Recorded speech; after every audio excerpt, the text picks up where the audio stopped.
rapat pimpinan nasional dilakukan pada 18 Oktober. Nah, itu adalah rangkaian-rangkaian. Nah, saya kira kita teruskan sampai hari ini. Mudah-mudahan teman-teman, Bapak Ibu sekalian, struktur dari komisariat sampai dengan provinsi nanti bisa memahami poin-poin pasal per pasal, kemudian norma hukum, kemudian aspek ideologis, sosiologis, filosofis nanti akan disampaikan oleh bidang hukum. Silakan Pak Leo, waktunya kita berikan. Assalamualaikum warahmatullahi wabarakatuh. Selamat malam semuanya. Perkenalkan saya Leo dari bidang hukum DPW DKI Jakarta. Sesuai arahan dari Bapak Ketua dan Bapak Sekretaris, kami melakukan analisis hubungan antara Undang-Undang Keperawatan dan RUU Kesehatan Omnibus Law. Sudah dibahas di divisi dan ini adalah hasilnya kami sampaikan pada kesempatan malam hari ini. Oke, saya cepat saja karena kita membandingkan. Kalau undang-undang itu terdiri dari 66 pasal dan 11 bab yang mengatur antara lain dari umum, jenis perawat, sampai dengan sanksi yang diberikan. Nanti kita lihat penjelasannya lebih detail di slide selanjutnya. Pada RUU Kesehatan Omnibus Law itu terdiri dari 455 pasal dan 18 bab yang mengatur dari umum, upaya kesehatan, nakes, hingga ketentuan pidana. Jadi ada 18 bab. 18 bab dan nakes itu menjadi salah satu dari 18 bab tersebut. Ini beberapa pasal yang mengatur tentang perawatan dalam RUU Kesehatan, yaitu pengelompokan perawat ke dalam tenaga kesehatan, itu di pasal 184 ayat 1. Kemudian jenis perawat terdiri dari 3, profesi spesialis, kemudian perawat dapat mengembangkan ilmunya, dan seterusnya. Jadi nanti kita lihat perbandingannya dan catatan dari divisi hukum. Ini dari naskah akademik rencana undang-undang kesehatan, bahwa materi muatan undang-undang perawatan itu beririsan dengan undang-undang tenaga kesehatan, sehingga perlu disimplifikasi dalam RUU tenaga kesehatan. Itu akademiknya RUU kesehatan, tapi setelah kita analisis ternyata irisannya itu jauh gitu ya. Nah, ini perbedaan antara undang-undang keperawatan dan RUU kesehatan. Izin Pak Marianto, apakah saya jelas suaranya? Jelas Pak Leo. Baik.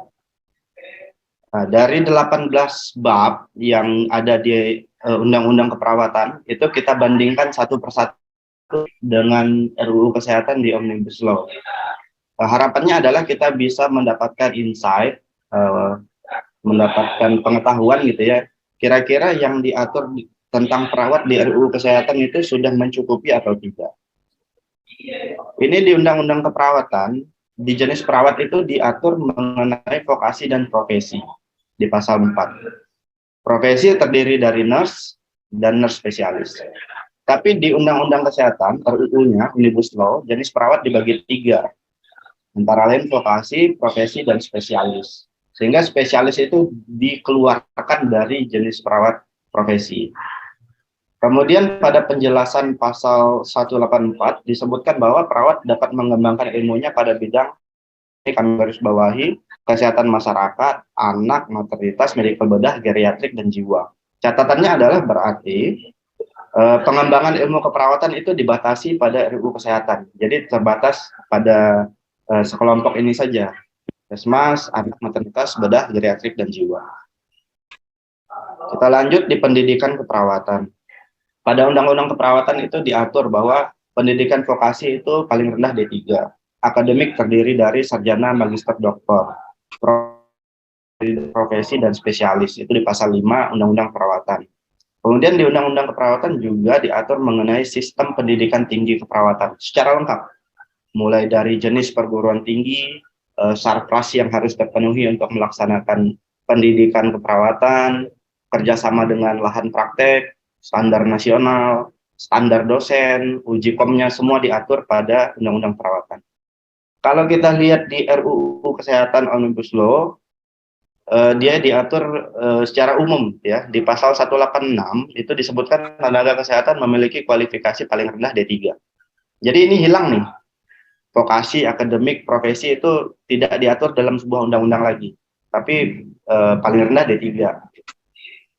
Kemudian sistem pendidikannya diatur secara universal untuk tenaga kesehatan, jadi tidak hanya keperawatan saja. Nah, ini uji POM diselenggarakan oleh institusi pendidikan bekerja sama dengan menteri.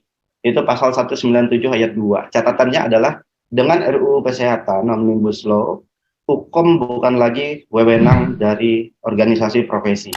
Kalau di Undang-Undang Keperawatan itu hukum diselenggarakan oleh asosiasi institusi pendidikan bekerja sama dengan organisasi profesi. Nah, sekarang diambil alih oleh menteri jika RUU Kesehatan disahkan. Untuk registrasi izin praktik dan registrasi ulang bagaimana? Di Undang-Undang Keperawatan STR itu berlaku 5 tahun, registrasi ulang setiap 5 tahun. Kemudian diatur syarat registrasi, kemudian syarat registrasi ulang, kemudian SIPP, surat izin praktik perawat itu harus ada rekom dari PPNI, pasal 19.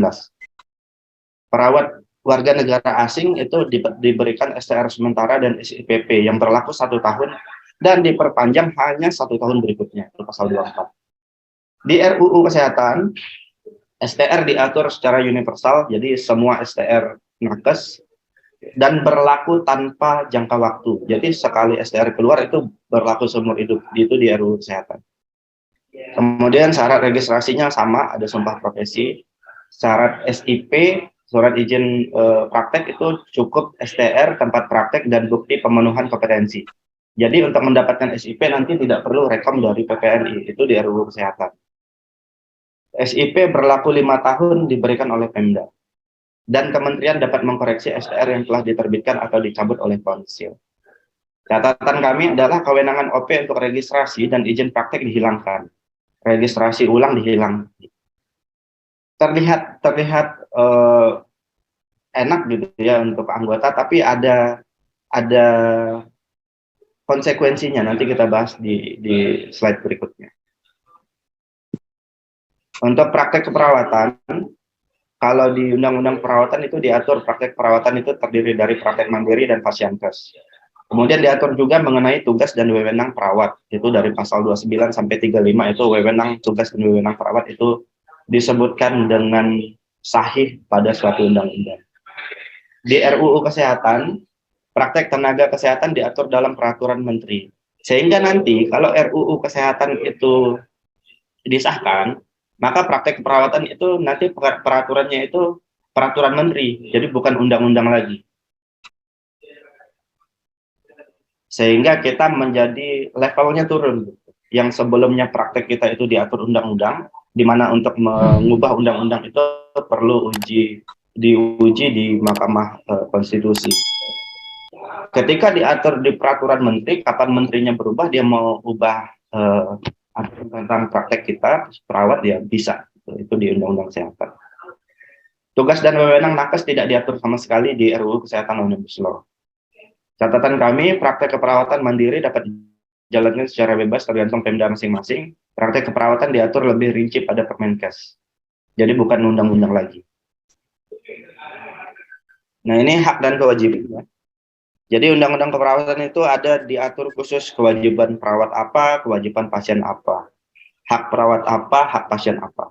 Tapi di RUU Kesehatan itu diatur universal. Jadi hak dan kewajiban dari tenaga kesehatan. Sehingga catatan kami, tidak ada aturan khusus yang mengatur tentang hubungan antara perawat dan pasien. Untuk organisasi profesi perawat, di Undang-Undang Keperawatan itu jelas disebutkan bahwa organisasi profesi perawat adalah PPNI. Itu penjelasan pasal 41 ayat 1. Sehingga tidak ada organisasi profesi lain selain PPNI. Pada Undang-Undang Kesehatan, RUU, Omnibus Law, disebutkan bahwa setiap jenis tenaga kesehatan hanya dapat membentuk satu organisasi profesi.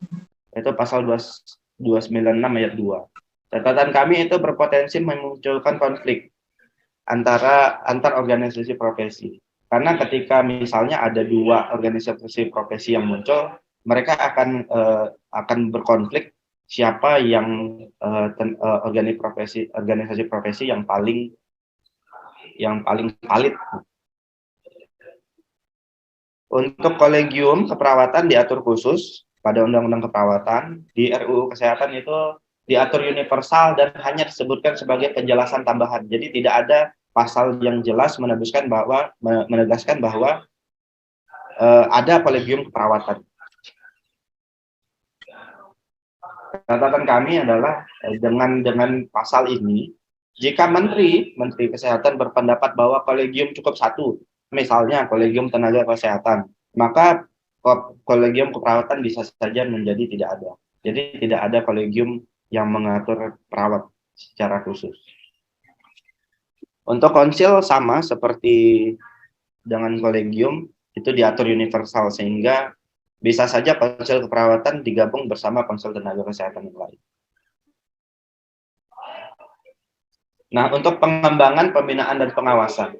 Di Undang-Undang Keperawatan disebutkan bahwa pengembangan terdiri dari pendidikan formal dan non-formal, yang kita kenal dengan pendidikan keperawatan berkelanjutan, PKB. Nah, itu yang kita harus kumpulkan SKP selama 5 tahun, 25 SKP, ikut seminar, ikut pelatihan, itu untuk mengembangkan diri. Ketika kita sudah mengembangkan diri, maka STR kita akan diperpanjang terus-menerus. Pada RUU Kesehatan, pengembangan tidak diatur. Seperti yang tadi sebelumnya, STR berlaku seumur hidup, jadi tidak ada paksaan bahwa perawat itu harus mengembangkan diri. Yang nantinya itu akan berakhir pada penjaminan mutu pelayanan perawatan atau asuhan. Karena perawat tidak pernah ikut seminar, tidak pernah ikut pelatihan. Untuk pembinaan dan pengawasan diatur khusus untuk perawat di RUU Kesehatan, pembinaan dan pengawasan diatur universal. Nah, ini yang menarik itu tentang sanksi. Keperawatan itu hanya diatur sanksi administratif saja. Misalnya perawat tidak punya STR, itu ditegur secara lisan atau peringatan tertulis. Perawat tidak memasang nama praktek, itu ditegur lisan atau peringatan tertulis. Tapi di RUU Kesehatan itu, kalau perawat tidak punya STR itu pidana denda 300 juta. Tidak punya SIP, pidana denda 300 juta. Jadi ini sanksinya sangat berat di RUU Kesehatan. Kemudian kelalaian berat yang mengakibatkan pasien luka berat dipidana paling lama 3 tahun, itu pasal 439. Catatan kami di RUU Kesehatan lebih banyak sanksi pidana dibandingkan sanksi administratif. Sehingga ini sangat merugikan perawat. Nah, ini kesimpulan dari Divisi Hukum, izin Pak Ketua, Pak Sekretaris, bahwa Undang-Undang Keperawatan lebih baik dan tepat untuk mengatur keperawatan dibandingkan dengan RUU Kesehatan. RUU Kesehatan itu merugikan profesi keperawatan, dan layak bahwa PPNI itu harus menolak bahwa Undang-Undang Keperawatan dimasukkan dalam RUU Kesehatan, Omnibus Law. Undang-Undang Keperawatan sudah mengakomodir kepentingan keilmuan dan profesi keperawatan secara spesifik dan menjamin mutu pelayanan asuhan tentunya. Undang-undang yang mengatur sebuah profesi tidak tepat untuk diatur umum dalam satu undang-undang besar dengan pendekatan Omnibus Law. Semalam kami diskusi di Divisi Hukum, kalau misalnya profesi tenaga kesehatan itu digabung dalam satu undang-undang besar seperti Omnibus Law, seharusnya profesi lain juga.